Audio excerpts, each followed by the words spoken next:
ভারতীয় আজকে আরেকজন ট্রাক ড্রাইভারের সাথে কথা বলছি। এই ট্রাকটা এসে পাথর, আর ইনি হলেন সেই ভারতীয় ট্রাক ড্রাইভার, তাকে আমি আইডিটা লিখে দিয়েছি। একটু দাও তো হাতে, একটু এই যে দেখো। হ্যাঁ, এই যে আই ওয়ার্ক ফ্রম গভর্নমেন্ট, এটা লিখে দিয়েছি। বাস, এখন তোমার নাম কি ভাই? আলমাস আলী ওনার নাম হচ্ছে আলমাস আলী।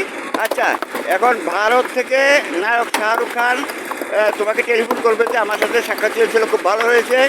তোমরা তোমাদের এলাকা থেকে আমাদেরকে সহযোগিতার জন্য আমরা আসবো, সেখানে তোমরা যেভাবে যেতে বাংলাদেশে, আমরাও এখান থেকে এই সেখানে শওকতের কাছে এতদিন এলসিতে আসতো, আর তারা আসবে আমার কাছে। তো ভাই, তোমার যে টেলিফোন নাম্বারটা একটু তাদেরকে বলে দাও। টেলিফোন নাম্বার জানা নাই, নতুন সিম। হ্যাঁ, নতুন সিম জানা নাই নাম্বার। নতুন সিম তোমার না? আচ্ছা আচ্ছা, নতুন সিম ও টেলিফোন নাম্বারটা জানা নাই এমত অবস্থায়। আচ্ছা।